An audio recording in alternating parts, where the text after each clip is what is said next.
Everyone, Coach Dan here. We're going to go over some knee strikes today. So we're going to be doing the knee strike. It's going to be the one that's going to come straight up. We're going to spear the knee in. We're going to use both legs. We're just going to use some variations of it. But when we do this, the most important thing that you guys have to remember is when you orient your body, you do not want to be leaning forward to try to do a knee strike because you're going to jam it all up. You also don't want to be leaning away back. If you lean away back, when you lift your knee or do anything with your knee, you're just going to be driven backwards. So a knee strike has to come in. It's just like a punch or any front kick or anything that's moving forward. So when I raise my right leg up to bring it in, I want to punch forward. I'm going to bring it up to a parallel position, and then I want to drive in. If I don't drive in, I have no power out of it. It's just going to come up, and it's actually going to physically miss the target. If it was a self-defense thing and you pulled somebody's head down and you just hit them there, I suppose that would work. But in this particular case, in a sporting application, you have to hit in the midsection, or you're going to be kneeing a leg or something. You want to be able to hit into the target. It must come up and punch in and forward. You have to have a pelvic tilt that moves forward and allows you to drive through. Anything less than that, and you're not going to have your knee come up. You don't want to graze it up this way and clip off your knee. What will happen is that when you're fighting, the other person keeps their arms in, and if you just drive in and fire it up in this kind of an angle, you're going to get the elbow right on the top of your thigh, which will pretty much paralyze your leg. It won't feel good, and you're probably not going to want to throw that knee strike again. When you're orienting your knee strike, obviously it can go right down dead center on the person. It can also, if you get off to the side, if you slip to the side of the body, you can bring that into the side of the rib cage. You can slip to the opposite side and still bring it in. Always using your rear leg to begin with, because it's the longest one you're going to have. Punch it right through. When you want to use your lead leg, you can just throw your lead leg from a stationary position. Big thing with this one is that you only have so much leaning forward motion, and you only have so much for tilt. So if you lean back on your foot and you try to tilt forward, you'll find that you can't even hit the target. So one of the easiest ways to do this is just do a switch one. Switch, boom, fire it through. Okay, so when you're doing this, you're just going to bring your left leg, bring it back, fire it straight through. This also increases the mass and the speed and velocity. So as you learn to do your switch your feet, you'll learn to drive it through. Hand orientation, of course, is always important to have your hands up.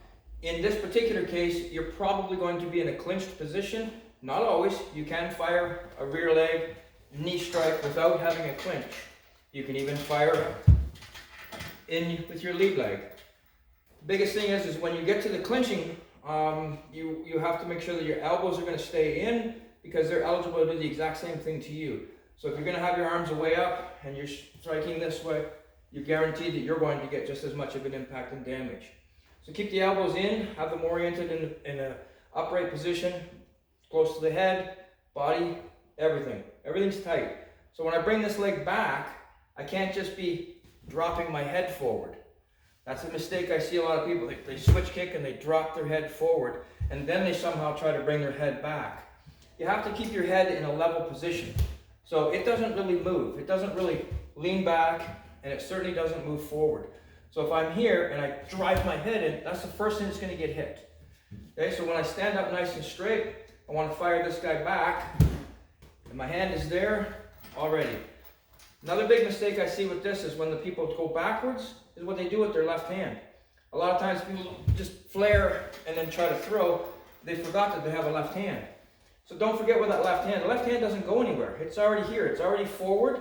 But when I shift, it's still forward. Boom, then it comes forward. Okay, it can move back a little bit. But the objective is, don't have it come way back and leave yourself completely exposed. So you can start even by having one hand sitting on the bag, let your foot come back, and then fire it forward. That'll help you to gauge a little bit of your distance and your timing, and it also keeps the person from moving towards you. So this here will be actually like a framing action to keep them back, but then I bring it back, and I fire it in, and I set my position. Okay? When I do the right hand and the right leg, it never moves. It stays in the same spot. I just switch, fire it in, get my distance. When the right leg is there, you're usually at the distance that you're looking at, or you can take a tiny step forward. And this is your normal fighting. You're moving forward, clinch, fire your knee. If you're firing it into the front of the leg, you can come pretty much straight into the front of the leg. If it's off to the side a little bit, straight into the side of the knee. Just catch them right off the lateral femoral. So when you're setting them up, come in, drive straight in, bring it back. Always remember that there's going to be an impact force. So what goes forward will drive you backwards. So don't stand up and do it, because it will drive you back further and harder. You want to come in a forward fashion this way, but an up, straight through it. That way you're in control of the pressure that's going out and the force that you're receiving coming back. So when you bring it up, out, make sure it's in a nice good spearing action. Okay, without the spear, this is nothing. This is going to come up and it's going to actually graze and miss the target. Your hand orientation will depict on where you are with your fight. If you're in a clinch, your hands will be in a plumb position. They'll be firing left. They'll be firing right. You'll be switching and doing all of this. Okay? We're not going to worry too much about our hands. We're worried about how the orientation of the knee is coming in. When it's a straight knee, it's exactly what it sounds like. It's coming up and it's going straight into the target, straight back. And again, where's your mass? You can move, that creates your mass. Bring it in.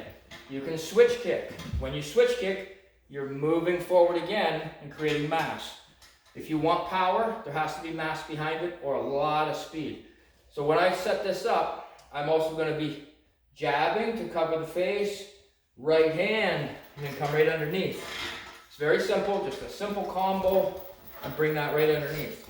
One thing you have to remember is that your knee, in some cases, is shorter, depending upon where you are. Your knee could be shorter than what your arm length is. So if I jab out, I shouldn't be able to knee. So don't be in a hurry to be jabbing and trying to throw this knee from a mile away.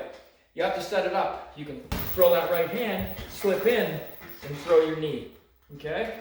So wherever you start off with is not always where you're going to end with the knees.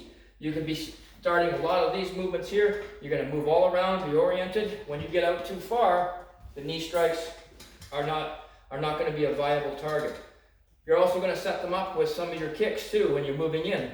So the setups we'll cover in a different video. But for this one here, we want to try to gauge a range. You find your range that you're comfortable bringing your leg up, and then it has to be able to punch forward. Get your hips on a tilted fashion. If it punches forward and comes through, you'll be able to create a mass. Again, if you're standing too tall, it will drive you backwards. So remember, each time when you do this technique, that you want to be able to feel the impact and what the result is. Come forward, you feel a good impact, good result, that's what you're looking for. Keep following us, hit like, comment, subscribe. Any questions, we're here for you. Thank you.